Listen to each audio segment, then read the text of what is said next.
भारत में बढ़ती heat wave अब मौसम की समस्या नहीं बल्कि गरीब परिवारों की आजीविका और जीवन के लिए खतरा बन चुकी है।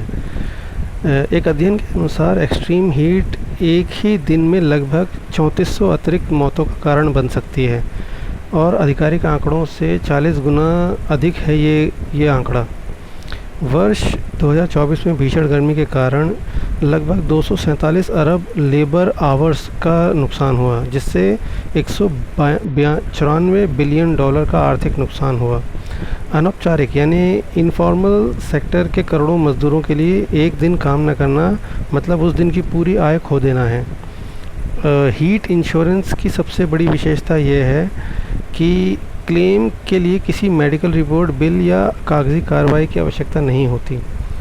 तापमान तय सीमा से ऊपर पहुंचते ही इंश्योरेंस पेमेंट स्वतः ही बेनिफिशियरी के खाते में ट्रांसफ़र हो जाती है। इसे पैरामेट्रिक हीट इंश्योरेंस कहा जाता है। अहमदाबाद के मज़दूर निर्मला परमार को हीट इंश्योरेंस की मिली राशि से उनके परिवार के कई महीनों का गेहूं खरीदने में मदद मिली। महिलाओं के लिए गर्मी का असर गंभीर होता है क्योंकि कई कार्यस्थलों पर पानी पीने की व्यवस्था, टॉयलेट जैसी बुनियादी सुविधाएं नहीं होती हैं।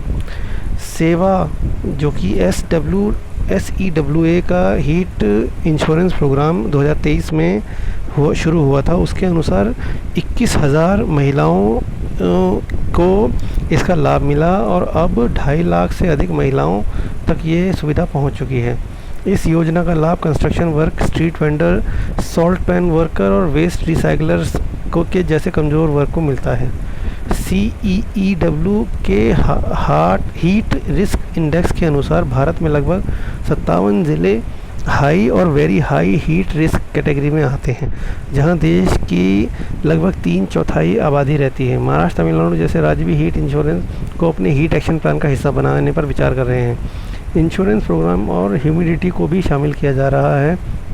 इंश्योरेंस प्रोग्राम में ह्यूमिडिटी को भी शामिल किया जा रहा है। कई शहरों में नमी गर्मी के प्रभाव को और ख़तरनाक बना देती है। सबसे बड़ी चुनौती कम आय वाले लोगों को प्रीमियम भरने को अतिरिक्त खर्चा मानते हैं, इसलिए अवेयरनेस और सेटिस्फेक्शन बेहद ज़रूरी है।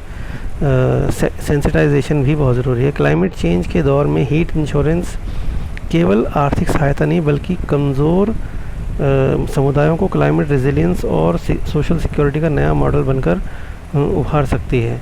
ये एक बहुत अच्छा कॉन्सेप्ट है, मैं इसका पूरा समर्थन करता हूँ। ये पूरे भारत को अपनाना चाहिए। जय हिंद, जय भारत।